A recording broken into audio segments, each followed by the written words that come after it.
Olá, meus amores, bem-vindos a mais uma aula, né? Hoje nós temos no nosso horário Ciências e História.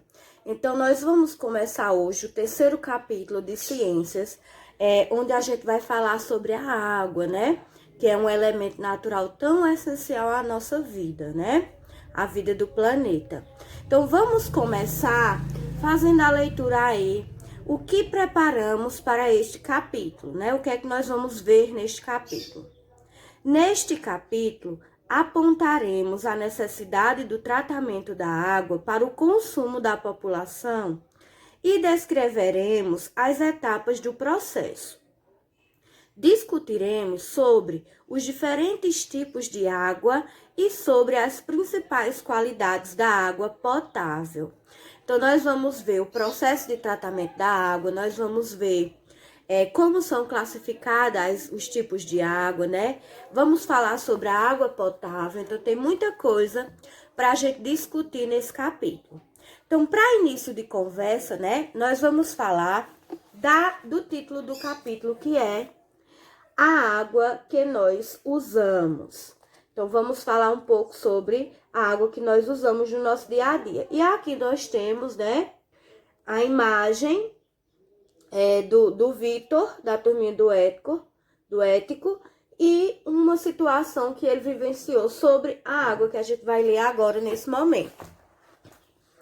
Então, na primeira página, nós temos aí o Vitor, e a avó dele, que está na porta, ela pergunta: Vitor, bebeu água?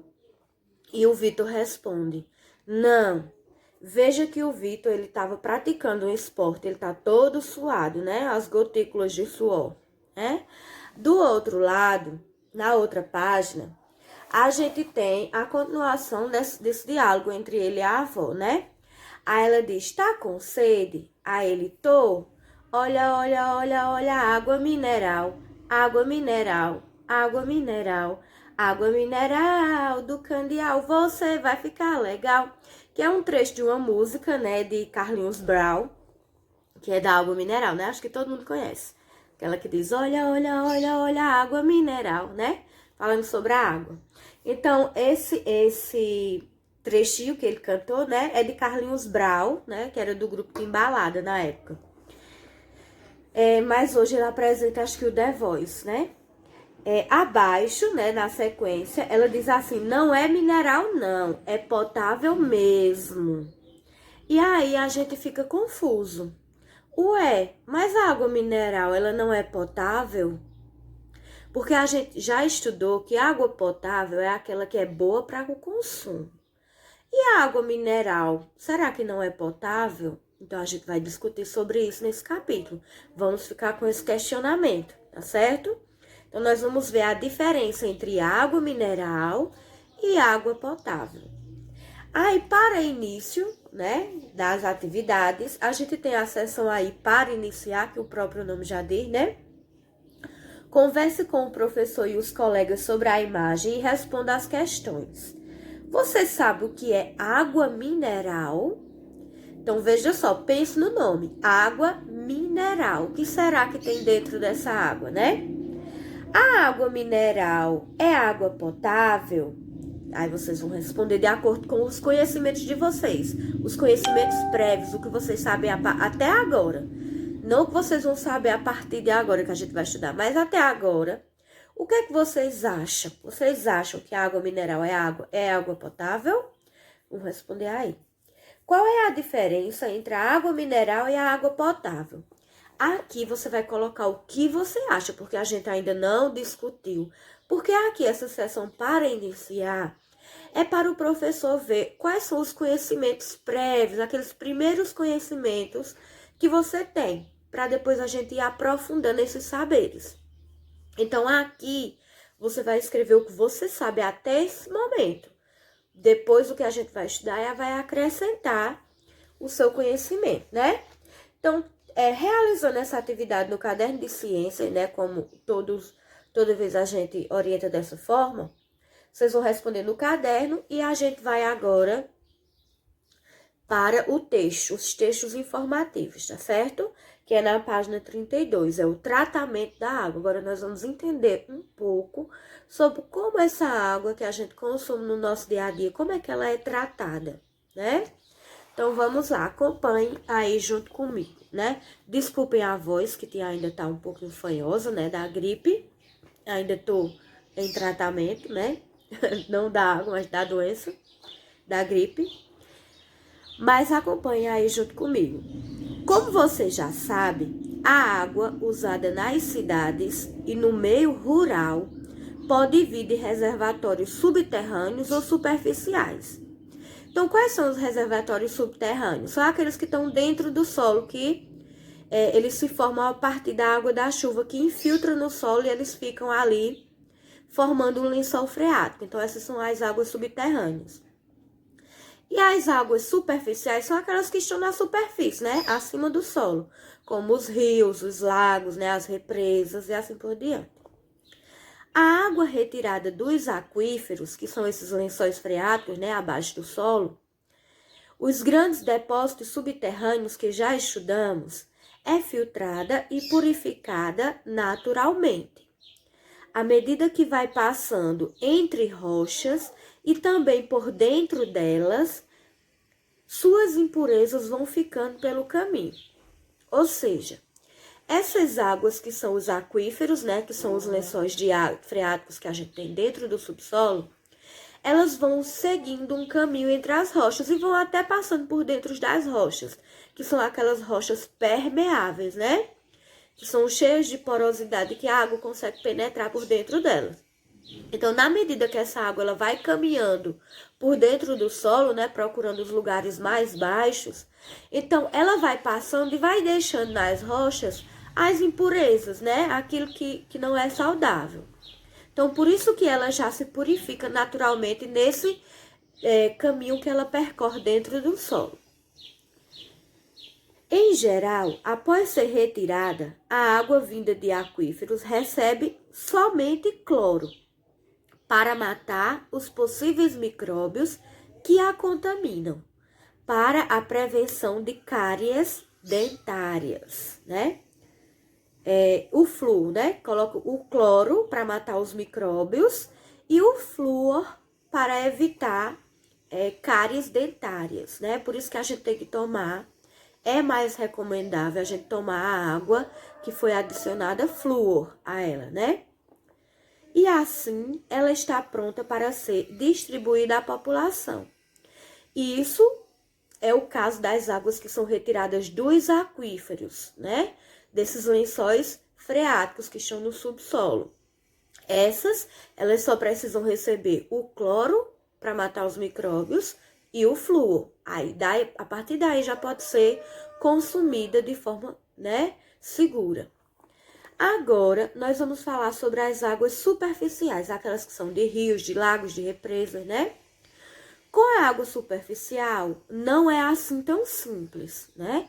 Porque como a gente viu, a água dos aquíferos, elas já vão se purificando através do caminho que ela vai percorrendo nas rochas, né? Mas a água dos rios, lagos e represas, não.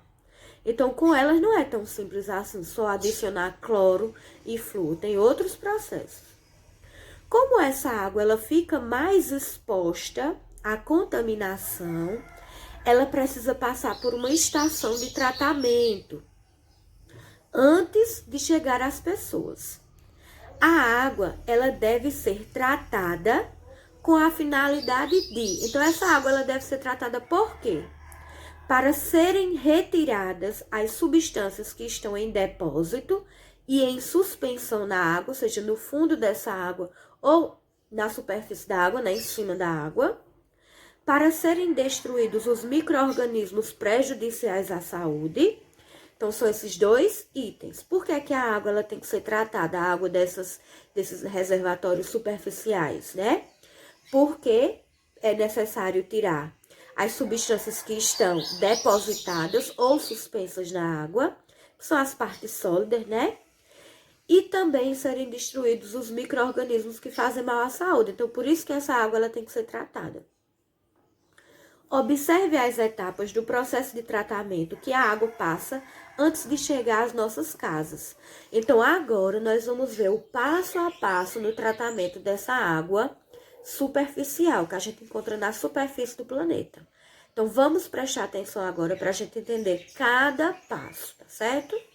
Então, a turminha do ético, ela está observando aí, né, uma estação de tratamento que foi montada e que a professora Cecília vai explicar para eles. Então, vamos começar aí observando o número 1, que é onde o Francisco está, né? O número 1, veja o primeiro reservatório aí. Inicialmente, uma substância de nome sulfato de alumínio é misturada à água, formando flocos em um processo chamado de floculação. É uma palavra difícil, né? Que vem da palavra floco. Então, é floculação. Então, qual é a primeira etapa? É misturar essa água, essa substância chamada sulfato de alumínio, né? Porque essa substância ela vai formar flocos. Por isso que é chamada de floculação. As impurezas existentes na água se aderem a esses flocos, ou seja, o que tiver de impureza vai grudar nesses flocos de sulfato de alumínio. Veja aqui abaixo que a gente tem aí na imagem alguns resíduos, alguns flocos aí no fundo do reservatório. Agora nós vamos para o reservatório 2, que é onde a Keiko está próximo, né? E diz o seguinte: a água é dirigida a outro tanque, em cujo fundo os flocos formados anteriormente, que são mais pesados do que a água, se depositam. Ou seja, foi colocado na etapa 1 o sulfato de alumínio. Então, as impurezas grudaram nesses flocos e esse floco ficou pesado e foi lá para o fundo do reservatório, porque eles ficaram pesados, né? Então, como eles ficaram depositados no fundo da água, esse processo denomina-se decantação, né? Ou seja, essa água que foi dirigida ao outro tanque, né? Veja que elas estão de um tanque para o outro. Então, a água do reservatório 1 foi para o reservatório 2. Como esses flocos foram aderidos a eles as impurezas, eles pesaram e foram lá para o fundo do reservatório. Veja aí no reservatório 2. Então, esse processo ele se chama decantação. Então, nós vimos o primeiro processo, que é floculação, que é quando eu adiciono o sulfato de alumínio e vão se formar flocos, para que esses flocos se aderem nele as impurezas. No 2, esses flocos vão ficar pesados e vão lá para o fundo. E agora nós vamos observar o 3, que é na página seguinte, né? O texto está na página seguinte, mas a imagem ainda está aí perto da Keiko, né? Então, por isso que é bom vocês abrirem um módulo nas duas páginas, para vocês irem acompanhando. A impureza que se acumulou no fundo do tanque, ela é rejeitada. A água passa por um filtro, onde as partículas menores que não foram removidas pela decantação ficam retidas. A isso nós chamamos de filtração. Ou seja, veja só, as partículas, né, que foram formadas a partir da decantação, elas não vão para o reservatório seguinte, elas vão ficar aí no reservatório e vai passar por um cano, né, por uma encanação, essa água sem esses resíduos, né, sólidos. E aí isso a gente chama de filtração, ou seja, vai filtrar essas partículas sólidas, né? Agora, o quarto processo, né, diz o seguinte: esses 3 processos, que é floculação, decantação e filtração, constituem a clarificação. Ou seja, vai clarificar a água, vai tirar esses resíduos sólidos da água, através da decantação, da filtração, né? E da floculação. Primeiro floculação, depois decantação, depois filtração. Então, vão clarificar a água, vão tornar a água mais clara, mais límpida, né? Agora, a água encontra-se límpida, que é o que eu disse. mas ainda não está em condições de ser consumida. Antes deve ocorrer a cloração, que o próprio nome já diz, né? Que é o que vai acontecer aí na etapa 5. Na etapa 5, né, o cloro, ele vai ser misturado à água, por isso que é chamado de cloração, né? Vai ser a ação do cloro, então por isso que chama cloração. O cloro misturado à água em dosagem controlada, não pode botar nem quantidade inferior, nem quantidade superior, tem que ser a quantidade essencial, né? Uma controlada. Então, ela elimina a maioria dos micróbios presentes na água. Nessa etapa, também ocorre a fluoração, que é quando a gente adiciona o flúor também. Então, quando se coloca o cloro ele tem a intenção de matar os micróbios. E a fluoretação, que é um nome difícil, né? Mas a gente vai conseguir. Fluoretação é quando eu adiciono o flúor a essa água que eu vou consumir. Por quê? O flúor, ele vai ajudar a prevenir a cárie dentária, né? Que é a cárie nos nossos dentes. Então, por isso que é importante se colocar na água o flúor, né? Para prevenir as cáries dentárias. Na etapa 6, depois de receber o cloro e o flúor, né? Depois de a água passar por esses tratamentos, amostras dela são examinadas periodicamente, ou seja, em períodos, no laboratório da estação de tratamento para o controle de qualidade. Em seguida, é bombeada até reservatórios elevados e então distribuídas à população. Então, todo esse tratamento aqui na nossa região, ele é realizado pela Compesa, que é a empresa que distribui a água para a nossa região, né? Então, todo esse processo de limpeza da água, né?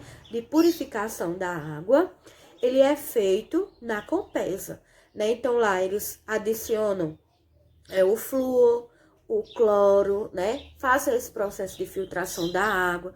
Todos esses processos que a gente viu é realizado lá na sede de Afogados, né? Então, quando essa água ela está pronta para ser enviada para a população, eles colocam em reservatórios altos e a partir dali, né, ele tem que ficar alto para ele pegar pressão nos canos e conseguir chegar na nossa casa, né? Para a gente utilizar. Então, todo esse processo a gente faz em Afogados, né? A gente não, a Compesa realiza esse processo em Afogados para que essa água ela possa chegar na nossa casa tratada, né? Então, é isso que quis demonstrar aqui nessa parte que fala do tratamento da água, né? A professora Cecília mostrou a toda a turminha cada um dos processos de tratamento da água, né? A gente viu que o primeiro processo é a floculação, né? Que é quando são adicionados o sulfato de alumínio, que vão formar flocos, e as impurezas vão grudar nesses flocos e vão para o fundo do reservatório, que a gente chama de decantação. Depois da decantação, né, a gente tem aí a filtração, que é quando vai ficar essas partículas sólidas e a água ela vai ficar mais límpida. E depois a gente tem a cloração e a fluoretação, que é a adição do cloro e do flúor na água, para que o cloro possa matar os micro-organismos que fazem mal à saúde e o flúor para evitar a cárie dentária. Então, eu espero que vocês tenham entendido esse processo, porque nós vamos agora seguir para a próxima página, né? Então, sim, aí abaixo, antes que eu esqueça, mas eu já expliquei, né? Mais abaixo tem o que é cloração e o que é fluoretação. Cloração é a adição de cloro, é eu colocar o cloro na água. E fluoretação é eu adicionar o flúor na água. Então, é isso que eu já expliquei para vocês. Aí, abaixo da Ana, né, tem assim. Na estação de tratamento, a água passa por diversos processos, que foi isso que a gente viu, né? O processo da floculação, da decantação, da filtração, da cloração e da fluoretação. São esses processos. agora, na página seguinte, na página 34, nós temos aí o texto. E onde não existe tratamento de água? O que é que acontece, né? Será que existem lugares onde a água não é tratada? Nós vamos ver agora. Então, acompanha aí junto comigo. Em algumas cidades do Brasil, não existe tratamento da água pública. E em alguns sítios e fazendas, a água tratada não chega às residências. Nesses locais, o tratamento da água deve ser feito pelas pessoas que irão consumi-la. Então, muita zona rural, né, que consome água de açude, de barreiros, né, de reservatórios de água, de poços artesianos. Então, essas pessoas, elas não vão passar, a água que essas pessoas consomem não vão passar por esse tratamento que a gente viu que é feito por empresas, né, por uma estação de tratamento. Então, essas próprias pessoas é quem tem que fazer o tratamento da água que elas vão consumir, certo? Então, nós vamos ver agora por que é importante elas fazerem esse tratamento da água, elas mesmas, já que elas não têm uma empresa, né? E vamos ver como elas podem fazer. Então, vamos continuar aí a leitura. Para preservar a saúde de seus moradores, a primeira atitude deve ser com a fonte de água disponível. A mina ou poço de onde a água é retirada devem ser mantidos limpos e preservados para não serem contaminados com fezes e urina de pessoas e animais, né? Então, tem que ser preservado nesse local onde se tira a água.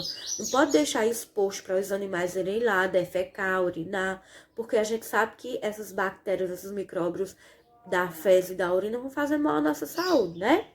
A saúde de quem consumir essa água. Recolhida a água ou bombeada até a residência, deve-se acrescentar cloro a ela. Porque alguns comércios, eles vendem esse cloro para as pessoas adicionarem à água. Ou às vezes até os postos de saúde, né? Eles também distribuem esse cloro para que seja feito o tratamento dessa água, né? Então, muitas zonas rurais, por exemplo, ou cidades muito no interior, eles consomem muita água de poços, de rios, né? Então, eles têm que se preocupar em fazer esse tratamento para que eles não adquiram doenças da água, né? Os postos de saúde distribuem cloro gratuitamente à população rural, bem como dão explicações sobre o método de adição do produto. Outra medida que deve ser adotada é ferver a água para se garantir a eliminação dos micróbios causadores de doenças, porque muitos micróbios em alta temperatura eles morrem, né? Então, por isso que é importante ferver essa água antes de consumir, né? Essa água que não é tratada. No caso da nossa realidade, a água que chega na nossa casa, ela é tratada pela Compesa, né? Isso a gente espera que seja, né? Eu acredito que sim. Mas essas pessoas que moram em zona rural ou em cidades muito interioranas, eles não têm água encanada em casa. Então, eles têm que consumir essas águas desses reservatórios, né? Então, eles precisam adicionar o cloro ou ferver a água antes de consumir. Aí, agora, nós temos aí a seção meu, seu, nosso. Que eu vou ler agora para vocês explicar direitinho. Atualmente, há grande preocupação com a água que consumimos, uma vez que há impurezas ou contaminantes, substâncias que contaminam, né? Que não são retiradas no processo de tratamento comum. São os chamados contaminantes emergentes. Estes contaminantes incluem produtos tóxicos, dentre os quais podemos citar hormônios sintéticos, que são hormônios feitos em laboratório, né? Fármacos de diversas composições, como cafeína, sucralose, bactericidas, inseticidas, herbicidas, produtos de limpeza e de higiene pessoal, protetores solares e muitos outros. Estudos recentes mostram que esses componentes podem causar sérios danos à fauna e à flora, ou seja, às plantas e aos animais aquáticos. Por exemplo, podem provocar alterações no desenvolvimento de peixes e invertebrados e reduzir a fertilidade de aves. Ainda não se tem estudos sobre os efeitos desses contaminantes sobre o ser humano. Ainda não foi, identificado nenhum malefício ao ser humano. Porém, já foi identificado como causador de doenças em aves, peixes ou animais aquáticos e também plantas aquáticas, né? Assim, de forma preventiva, enquanto a remoção desses compostos na água tratada para consumo humano não acontece, é preciso evitar a presença desses contaminantes no meio ambiente. O que podemos fazer para contribuir e evitar esse tipo de contaminação na água? Porque essa contaminação ela não vai surgir naturalmente. Alguém depositou algum produto lá nesse rio, nesse lago, que fez com que a água ficasse contaminada, porque aqui a gente vê, como herbicidas, que são produtos usados na agricultura para matar os insetos, inseticidas, bactericidas, produtos de higiene pessoal, detergentes, sabão em pó, essas coisas, tudo são jogadas na água e prejudicam a vida aquática. Então, o que é que pode ser feito para a gente contribuir para que isso não aconteça? Para que esses animais e esses vegetais, a fauna e a flora aquática, elas não sofram essas consequências. Vocês vão colocar aí. Na página seguinte, nós temos aí uma imagem, um esquema, que está representando uma estação de tratamento da água. Então, a gente tem aí os números 1, 2 e 3, e a gente tem as setinhas, indicando aí a passagem de cada processo. Aí, agora, na letra A, você vai escrever o nome da etapa ocorrida em cada tanque de tratamento, seguindo essa numeração aí. Na número 1, qual é a etapa de tratamento da água que está acontecendo? Aí você vai colocar o nome que a gente estudou. Não são 4, aliás, não são 3. Depois, a gente tem aí na questão 2 e na questão 3. Então, aqui são as etapas ocorridas. Na B, você vai explicar o que acontece em cada etapa, porque eu expliquei, mostrando lá, aquela representação que a professora Cecília estava explicando à turma, eu mostrei a vocês cada uma das etapas, Então, vocês vão explicar elas aí. Na C, depois desses processos, a água ela já pode ser distribuída à população para o consumo. Explique. Aí você vai explicar aqui se já pode ou não, depois de elas passar por essas etapas aí. Então, vocês vão responder de acordo com a compreensão de vocês. Na página seguinte, nós temos a questão 2, que é um diagrama, que vocês vão procurar as palavras que vão completar as frases da letra A, B, C, D e E. Então, para você completar essas frases, você tem que encontrar a palavra que vai completar no diagrama, Que a gente chama de caça-palavras, Mas nos modos sempre vem chamando de diagrama. Então, vocês vão primeiro ler as frases, vão ver qual é a palavrinha que completa. Caso não descobrir, vai pro diagrama e vai procurar. Então, vai completar a letra A, B, C, D e E, tá certo? Na questão 3, pra gente concluir, diz assim: para preservar a saúde dos moradores de uma cidade, a primeira atitude deve ser com a fonte de água disponível. Ela deve ser cuidada e sua água tratada, a fim de evitar a manifestação de doenças na população. Pesquisem em fontes diversas algumas doenças que podem ser adquiridas por meio da água não tratada e liste essas doenças no espaço a seguir. Então, você vai pesquisar, você vai colocar lá, no Google, doenças causadas pelo não tratamento da água, pela falta de tratamento da água.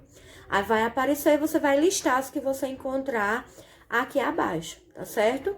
Então, por hoje, geografia, não, tô confundindo, Em ciências, é isso.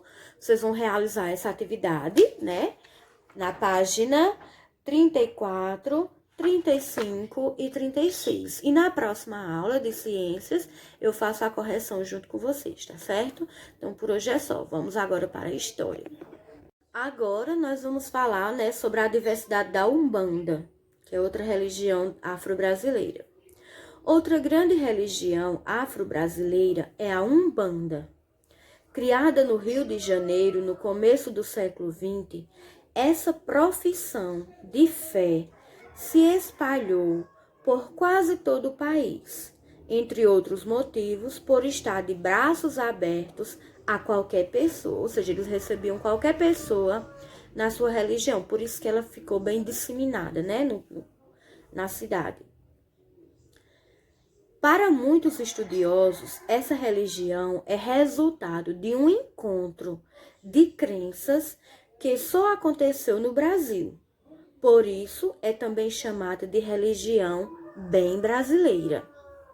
A Umbanda, ela apropriou-se de mitos indígenas, práticas católicas e outras tradições culturais. Ou seja, ela juntou tudo isso, né? Algumas crenças indígenas, né? Mitos indígenas, práticas católicas, né? Sua principal influência africana é o candomblé, com destaque para o culto aos orixás. Os umbandistas são famosos por organizar muitas festividades. A mais conhecida acontece no Réveillon, que é a festa de final de ano, quando os fiéis vestem roupas brancas e vão à praia distribuir oferendas como flores, velas, perfumes, etc. A Iemanjá, que a gente viu que Iemanjá é uma divindade, né, que protege as águas e os oceanos. Então, veja só, aqui na imagem, abaixo, a gente tem, né, uma foto de um momento dessa festa de Réveillon, né, que os umbandistas, eles praticam, né? Então, veja só, diz assim: a mais conhecida festa da Umbanda acontece no Ano Novo. Nessa ocasião, milhares de pessoas vão às praias e distribuem oferendas como flores à deusa das águas e Iemanjá. Aí veja aqui na imagem, né? Ó quantas flores aqui para serem oferecidas a Iemanjá, né? Vão jogar na água do mar. Isso é uma tradição que eles realizam sempre no Réveillon, que é a passagem do ano velho para o ano novo, né? Aí agora nós temos aí a atividade. E você, o que acha? Como vimos, no Brasil, o Réveillon, ou a festa de Ano Novo, conta com diversas tradições afro-brasileiras. Vestir roupas brancas, passar a virada do ano na praia, pular 7 ondinhas, fazer oferendas, entre outros exemplos. E você, como celebra essa data? Você cumpre essas ou outras tradições? Conte um pouco de sua experiência para os colegas. Então, aqui você não vai contar, você vai escrever no seu caderno de história. Né? Você vai colocar a atividade, você o que acha, página 33, e vai responder. Você vai dizer como é que você passa a virada do seu ano, né? O ano novo. Você faz alguma dessas práticas, como pular 7 ondinhas, ou fazer alguma oferenda à água do mar, né? Enviar para Deus Iemanjá, ou comer algum tipo de comida, ou usar algum tipo de roupa. Você vai contar aqui quais são as suas crenças nessa data, nessa celebração de Ano Novo. Se você realiza alguma dessas ou outras que você queira contar, escrever aí. E é isso, certo? Agora, na página seguinte, nós temos o uso do dicionário, né? Que é uma atividade que vocês vão procurar essas palavrinhas no dicionário e vão escrever aí os seus significados. Então, diz assim, página 34, minha gente. A religiosidade dos povos africanos está presente em diferentes aspectos da cultura brasileira.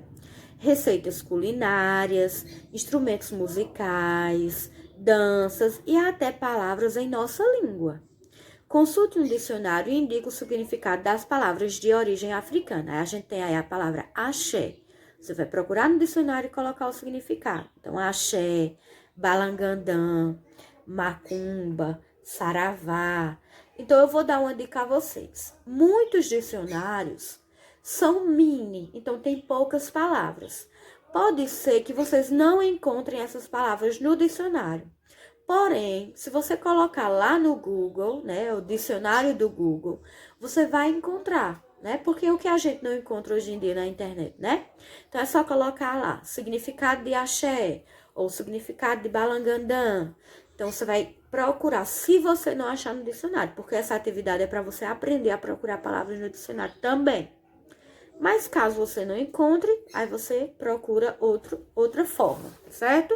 Que é através do Google. Aí na outra página, nós temos aí na página 35, Fazendo História. Sob a orientação da professora, elabora uma história em quadrinhos sobre os orixás das religiões afro-brasileiras. Para isso, siga as instruções. Então, primeiro, vocês vão fazer uma história em quadrinhos no caderno de história. Você vai botar Fazendo História, aí produção de história em quadrinhos sobre as religiões afro-brasileiras. Colocar a página. Agora, vamos ver como é que a gente vai fazer, lendo aí o passo a passo. No primeiro pontinho tem assim: pesquise sobre os orixás em diversas fontes de informação. Podem ser livros, revistas, sites e até mesmo pessoas que praticam essa religião. Porém, como nós estamos em isolamento social, não estamos saindo, né, para muita coisa, só para o que é essencial, vocês podem fazer a pesquisa na internet, certo? Sobre os orixás, que são esses deuses, essas divindades.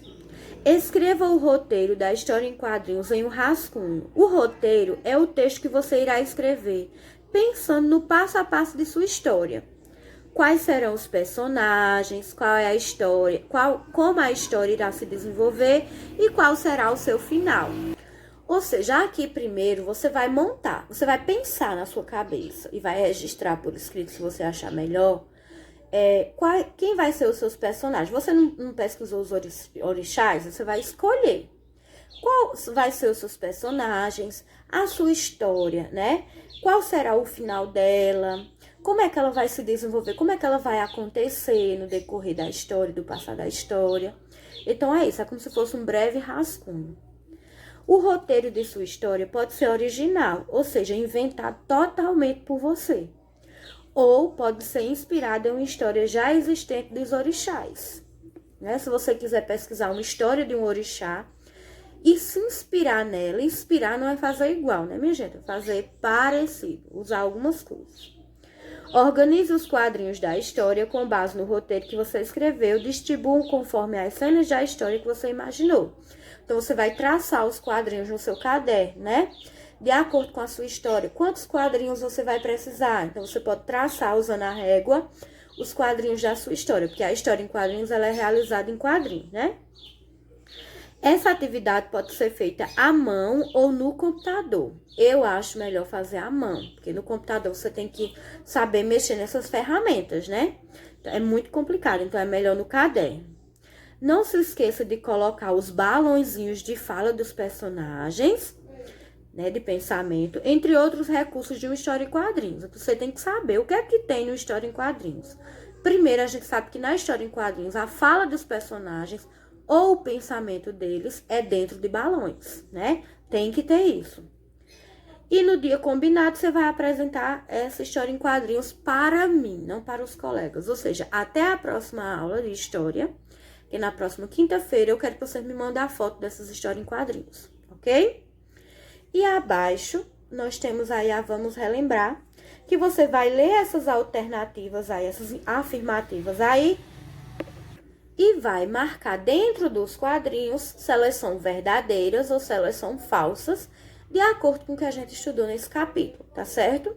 Então, Fazendo História é uma criação de história em quadrinhos no caderno de história, onde você vai falar sobre os orixás, que são as divindades das religiões afro-brasileiras.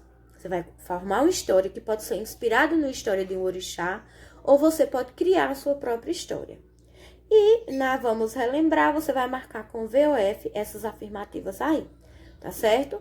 Então, por hoje é só, minha gente. Um bom estudo e qualquer dúvida, me procurem, tá certo? Entre em contato. Um cheiro. Na aula anterior de história, né, minha gente, ficou para vocês responderem aí a página 30 e 31, né? que eu orientei para vocês, que era sobre os xamãs, as celebrações, os povos indígenas e as crenças, né? Então, vamos lá, vamos fazer a correção agora. Na questão 1, vocês iam completar essas frases aí com as palavras que estão aí na legenda, né? Na legenda não, na tirinha. Que era rituais, contadores, indígenas e conhecimentos. Então, vamos lá corrigir para ver se vocês acertaram. Na letra A diz assim: no Brasil, existem cerca de 900 mil, aí você ia completar, indígenas. Você ia colocar aí a palavra indígenas, divididos em 305 grupos culturais, além de 274 idiomas nativos. Então, na letra A, seria a palavra indígenas. B. Ao longo dos séculos, os grupos nativos da América encontraram-se, trocaram histórias e partilharam conhecimentos. Então, você iria completar aí com conhecimentos. C. Nos povos ameríndios, alguns indivíduos podem se transformar em respeitados contadores de mitos. Então, aí seria contadores. Em geral, são pessoas mais velhas e sábias. Letra D. Os rituais, você ia completar com rituais, são praticados em eventos marcantes na vida de uma comunidade indígena, que é o nascimento, o casamento, cura de doenças, funerais, entre outros. Então, em cada celebração dessas, eles fazem rituais. Na questão 2, era bem parecida com a questão 1, porém, vocês iam preencher uma cruzadinha, né? Então, vocês iam completar as frases e colocar aí na cruzadinha a resposta. Na letra A, mundo, aí você ia completar, sobrenatural, lugar dos espíritos, divindades e antepassados da tribo. Então, o lugar dos espíritos, divindades e antepassados das tribos são o mundo sobrenatural. Então, você ia colocar aí na cruzadinha letra A a palavra sobrenatural. B. História que procura explicar aspectos da natureza e do ser humano. Então, você ia completar com mito. Então, os mitos, eles tentam explicar os aspectos da natureza e do ser humano. C. Líder espiritual de uma tribo, também conhecido como pajé ou xamã. Então, você ia completar aí com xamã. E D. Celebração executada segundo certas normas em momentos especiais. Então, seria ritual. Então, a cruzadinha ficaria dessa forma, né? Na letra A, ficaria a palavra sobrenatural. Na letra B, ficaria a palavrinha ritual. Na letra C, ficaria xamã. E na letra D, ficaria mito. Então, era isso. Agora, minha gente, desculpa aí o barulho, né, na rua, porque a gente tem que gravar na hora que a gente tem disponibilidade. Infelizmente, a gente tem muitas pessoas que não respeitam, né? Então, vamos lá. Na página 31, nós temos aí um texto que vocês iam fazer a leitura, né, desse texto e iam responder as questões 1, 2, 3 e 4, né? Então, nesse texto eu não vou ler porque é um texto bem comprido, né? Então, pra gente não perder tempo, vocês já leram, mas aqui, né, falava sobre algumas divindades que os indígenas eles acreditavam, como o Tupã, a Jaci, o Guaraci, a Nhangá. Então, tinha falando de cada um dessas divindades, desses deuses ou divindades que eles acreditavam. Então, na questão 1, dizia assim: Tupã é uma divindade importante para os povos indígenas? Então, vocês iam responder que sim. E ia explicar por quê. Porque Tupã, né, ele é o espírito do trovão. E segundo aqui o texto, ele deu origem à vida. Além disso, ele também ensinou aos seres humanos a agricultura, o artesanato e a caça. Aos pajés, ofereceu saberes sobre plantas, ervas medicinais e rituais de cura. Então, tudo isso falava aí onde tinha a palavrinha Tupã, né? Então, o Tupã era uma divindade muito importante para eles, para os indígenas, porque ele era o espírito do trovão, ele deu origem à vida, ele ensinou o ser humano a agricultura e a caça, que eram as principais atividades realizadas pelos indígenas, né? Para sobreviver, o artesanato também, né? E ele ensinou aos pajés os saberes das plantas medicinais e dos rituais de cura, né? Que é importante para as tribos porque eles não têm médicos, né? O xamã, o pajé, é quem é responsável por isso. 2. Segundo o texto, qual é o momento em que Jaci e Guaraci se encontram? E qual ritual é feito nesse momento? Então, primeiro, a gente deveria saber que Jaci é a deusa da lua e Guaraci é o deus do sol. Então, eles se encontram na passagem do dia para a noite para abençoar a união de homens e mulheres. Nesse momento, as mulheres rezam para seus companheiros que saem para a caça. Então, era isso que vocês iam colocar aí. Ou com as palavras de vocês, mas dentro desse contexto. 3. Anhangá é inimigo de Tupã e associado ao mal. De acordo com o texto, ele faz apenas coisas ruins? Justifique. Então, não, né? Ele não só faz coisas ruins. De acordo com o texto, mesmo sendo uma divindade associada ao mal, Anhangá, ele protege os animais e os caçadores, né? Então, ele não tem de tudo mal. 4. Agora escolha uma das divindades indígenas que você conheceu. Então, você escolher entre Tupã, Jaci, Guarani e Anhangá, você escolheu um, né? Ia imaginar como ele seria, ia representar ele por meio de desenho no caderno, que eu pedi a vocês que fizessem no caderno. Então, ainda estou aguardando, né, minha gente? Porque, como eu disse a vocês na aula anterior, muitas pessoas não estão me enviando as atividades, viu? Então, eu ainda não recebi de boa parte da sala. Então, eu preciso ver o desenho que vocês realizaram, para saber qual foi a divindade que vocês escolheram. Pronto, então, as atividades da aula anterior estão corrigidas, né? E agora, nós vamos para a próxima etapa, que é a leitura desses textos. Só que agora, ao invés de estudar, né, as crenças e os mitos indígenas, nós vamos falar sobre a fé dos povos africanos, as crenças, as religiões. Então, nós vamos falar sobre isso, né? Então, a gente tem aí, vamos lá, acompanhe junto comigo a leitura. A gente tem aí fé e força dos povos africanos, né? Nós já estudamos os indígenas, que foram importantes para a história do nosso país. E agora também nós vamos estudar os africanos, porque nós temos muita herança cultural africana. E nós precisamos entender esse povo, né? Então, vamos lá. Por mais de 300 anos, milhões de africanos foram escravizados e enviados ao Brasil.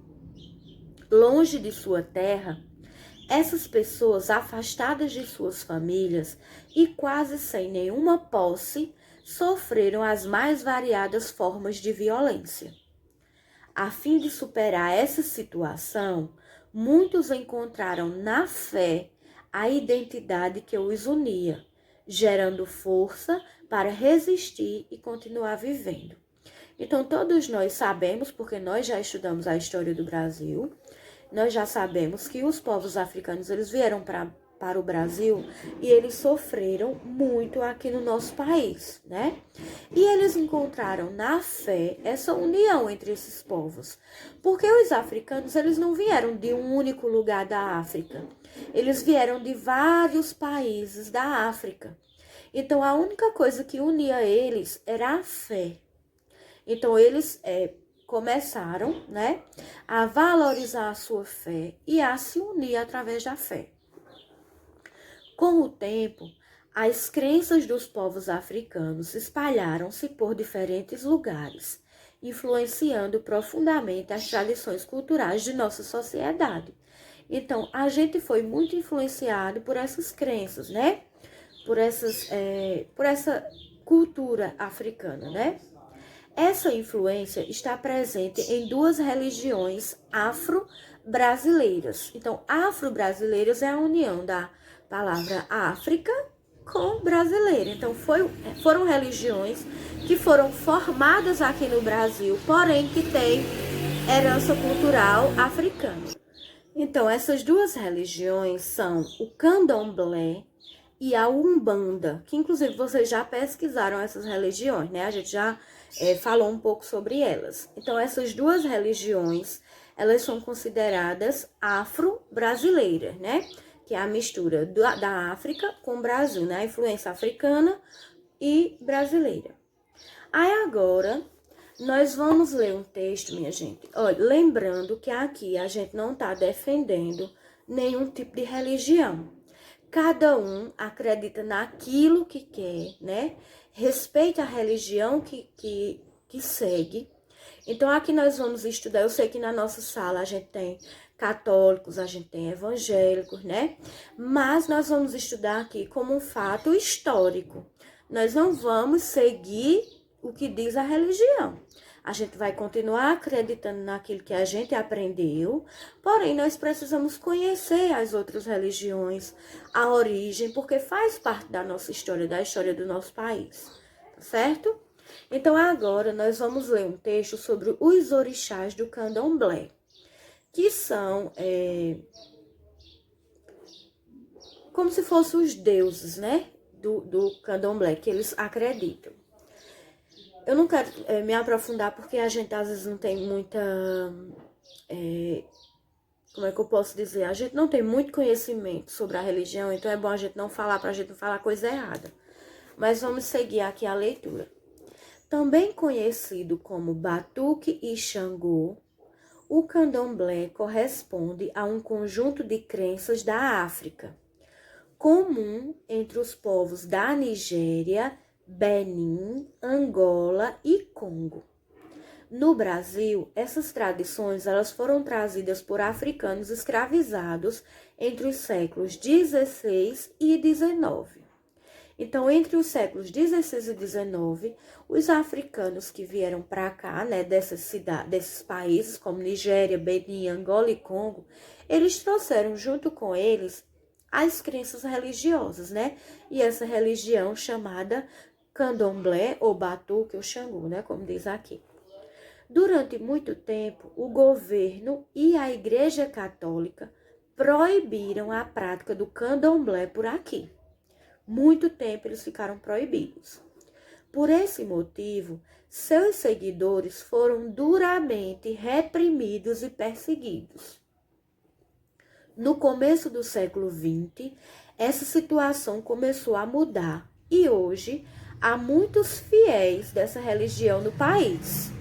Fiéis são as pessoas que são fiel à religião, né? Que continuam acreditando. Contudo, seus praticantes ainda sofrem com o preconceito, mesmo tendo o direito de professar sua fé livremente. Porque a gente tem a lei, né, no nosso país, que cada um tem direito a escolher a sua religião. Então, mesmo existindo essa lei, muita gente ainda é preconceituosa com essas pessoas que praticam o candomblé, né?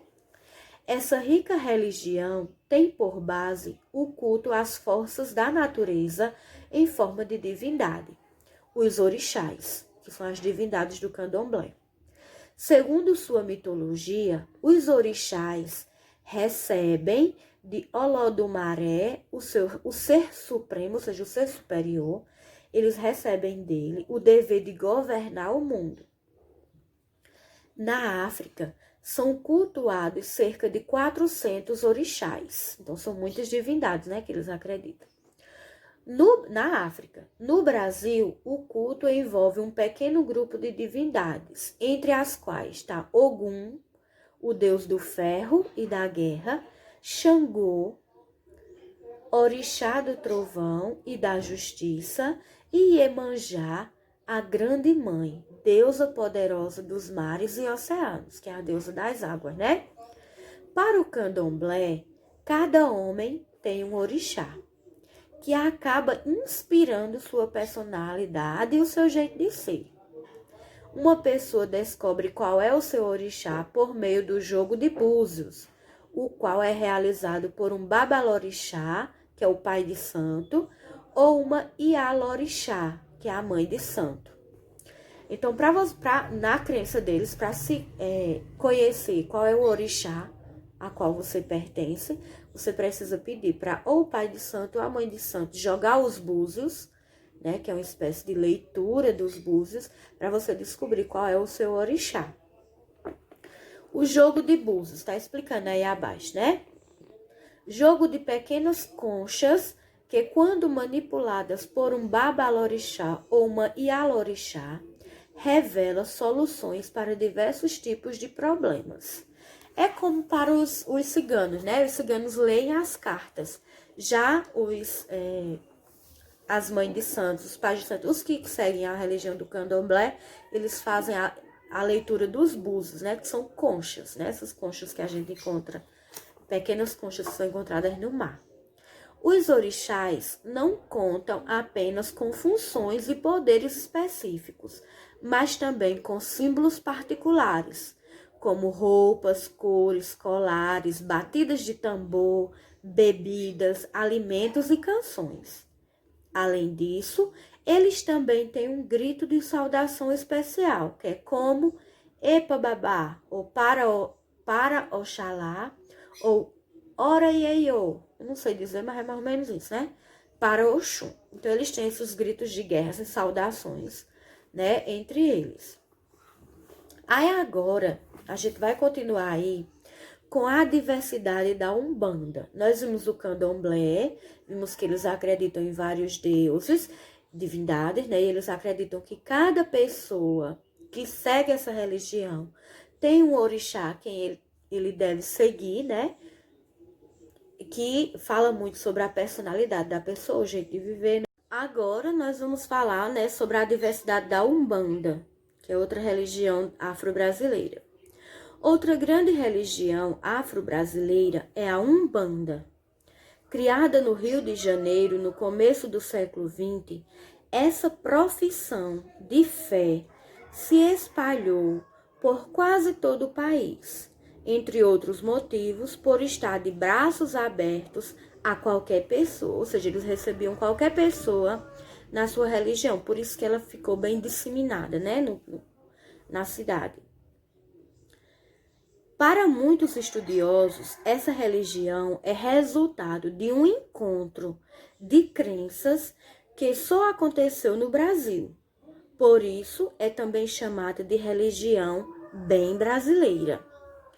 A Umbanda, ela apropriou-se de mitos indígenas, práticas católicas e outras tradições culturais. Ou seja, ela juntou tudo isso, né? Algumas crenças indígenas, né? Mitos indígenas, práticas católicas, né? Sua principal influência africana é o candomblé, com destaque para o culto aos orixás. Os umbandistas são famosos por organizar muitas festividades. A mais conhecida acontece no Réveillon, que é a festa de final de ano, quando os fiéis vestem roupas brancas e vão à praia distribuir oferendas como flores, velas, perfumes, etc. A Iemanjá, que a gente viu que Iemanjá é uma divindade, né, que protege as águas e os oceanos. Então, veja só, aqui na imagem, abaixo, a gente tem, né, uma foto de um momento dessa festa de Réveillon, né, que os umbandistas, eles praticam, né? Então, veja só, diz assim: a mais conhecida festa da Umbanda acontece no Ano Novo. Nessa ocasião, milhares de pessoas vão às praias e distribuem oferendas como flores à deusa das águas e Iemanjá. Aí veja aqui na imagem, né? Ó quantas flores aqui para serem oferecidas a Iemanjá, né? Vão jogar na água do mar. Isso é uma tradição que eles realizam sempre no Réveillon, que é a passagem do ano velho para o ano novo, né? Aí agora nós temos aí a atividade e você, o que acha? Como vimos, no Brasil, o Réveillon, ou a festa de Ano Novo, conta com diversas tradições afro-brasileiras. Vestir roupas brancas, passar a virada do ano na praia, pular 7 ondinhas, fazer oferendas, entre outros exemplos. E você, como celebra essa data? Você cumpre essas ou outras tradições? Conte um pouco de sua experiência para os colegas. Então, aqui você não vai contar, você vai escrever no seu caderno de história. Né? Você vai colocar a atividade, você o que acha, página 33, e vai responder.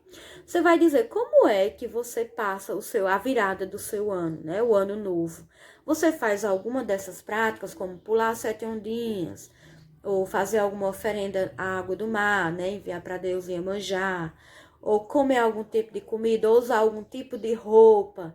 Você vai contar aqui quais são as suas crenças nessa data, nessa celebração de Ano Novo. Se você realiza alguma dessas ou outras que você queira contar, escrever aí. E é isso, certo? Agora, na página seguinte, nós temos o uso do dicionário, né? Que é uma atividade que vocês vão procurar essas palavrinhas no dicionário e vão escrever aí os seus significados. Então, diz assim, página 34, minha gente. A religiosidade dos povos africanos está presente em diferentes aspectos da cultura brasileira. Receitas culinárias, instrumentos musicais, danças e até palavras em nossa língua. Consulte um dicionário e indique o significado das palavras de origem africana. Aí a gente tem aí a palavra axé. Você vai procurar no dicionário e colocar o significado. Então, axé, balangandã, macumba, saravá. Então, eu vou dar uma dica a vocês. Muitos dicionários são mini, então tem poucas palavras. Pode ser que vocês não encontrem essas palavras no dicionário. Porém, se você colocar lá no Google, né, o dicionário do Google, você vai encontrar, né? Porque o que a gente não encontra hoje em dia na internet, né? Então, é só colocar lá, significado de axé, ou significado de balangandã. Então, você vai procurar, se você não achar no dicionário, porque essa atividade é para você aprender a procurar palavras no dicionário também. Mas caso você não encontre, aí você procura outra forma, certo? Que é através do Google. Aí na outra página, nós temos aí na página 35, Fazendo História. Sob a orientação da professora, elabora uma história em quadrinhos sobre os orixás das religiões afro-brasileiras. Para isso, siga as instruções. Então, primeiro, vocês vão fazer uma história em quadrinhos no caderno de história. Você vai botar Fazendo História, aí produção de história em quadrinhos sobre as religiões afro-brasileiras. Colocar a página. Agora, vamos ver como é que a gente vai fazer, lendo aí o passo a passo. No primeiro pontinho tem assim: pesquise sobre os orixás em diversas fontes de informação. Podem ser livros, revistas, sites e até mesmo pessoas que praticam essa religião. Porém, como nós estamos em isolamento social, não estamos saindo, né, para muita coisa, só para o que é essencial, vocês podem fazer a pesquisa na internet, certo? Sobre os orixás, que são esses deuses, essas divindades. Escreva o roteiro da história em quadrinhos em um rascunho. O roteiro é o texto que você irá escrever, pensando no passo a passo de sua história. Quais serão os personagens, qual é a história, como a história irá se desenvolver e qual será o seu final. Ou seja, aqui primeiro você vai montar, você vai pensar na sua cabeça e vai registrar por escrito se você achar melhor. Quem vai ser os seus personagens? Você não pesquisou os orixás? Você vai escolher qual vai ser os seus personagens, a sua história, né? Qual será o final dela? Como é que ela vai se desenvolver? Como é que ela vai acontecer no decorrer da história, do passar da história? Então é isso, é como se fosse um breve rascunho. O roteiro de sua história pode ser original, ou seja, inventado totalmente por você. Ou pode ser inspirado em uma história já existente dos orixás. Né? Se você quiser pesquisar uma história de um orixá e se inspirar nela, inspirar não é fazer igual, né, minha gente? É fazer parecido, usar algumas coisas. Organize os quadrinhos da história com base no roteiro que você escreveu, distribua conforme as cenas da história que você imaginou. Então, você vai traçar os quadrinhos no seu caderno, né? de acordo com a sua história, quantos quadrinhos você vai precisar. Então, você pode traçar usando a régua os quadrinhos da sua história, porque a história em quadrinhos ela é realizada em quadrinhos, né? Essa atividade pode ser feita à mão ou no computador. Eu acho melhor fazer à mão, porque no computador você tem que saber mexer nessas ferramentas, né? É muito complicado, então é melhor no caderno. Não se esqueça de colocar os balõezinhos de fala dos personagens, né, de pensamento, entre outros recursos de uma história em quadrinhos. Você tem que saber o que é que tem no história em quadrinhos.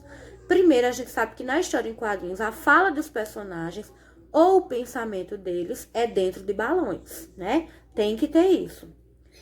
E no dia combinado, você vai apresentar essa história em quadrinhos para mim, não para os colegas. Ou seja, até a próxima aula de história, que na próxima quinta-feira eu quero que vocês me mandem a foto dessas histórias em quadrinhos, ok? E abaixo, nós temos aí, vamos relembrar, que você vai ler essas alternativas aí, essas afirmativas aí, e vai marcar dentro dos quadrinhos se elas são verdadeiras ou se elas são falsas, de acordo com o que a gente estudou nesse capítulo, tá certo? Então, fazendo história é uma criação de história em quadrinhos no caderno de história, onde você vai falar sobre os orixás, que são as divindades das religiões afro-brasileiras. Você vai formar uma história que pode ser inspirada na história de um orixá, ou você pode criar a sua própria história. E vamos relembrar, você vai marcar com VOF essas afirmativas aí, tá certo? Então, por hoje é só, minha gente, um bom estudo e qualquer dúvida, me procurem, tá certo? Entre em contato. Um cheiro.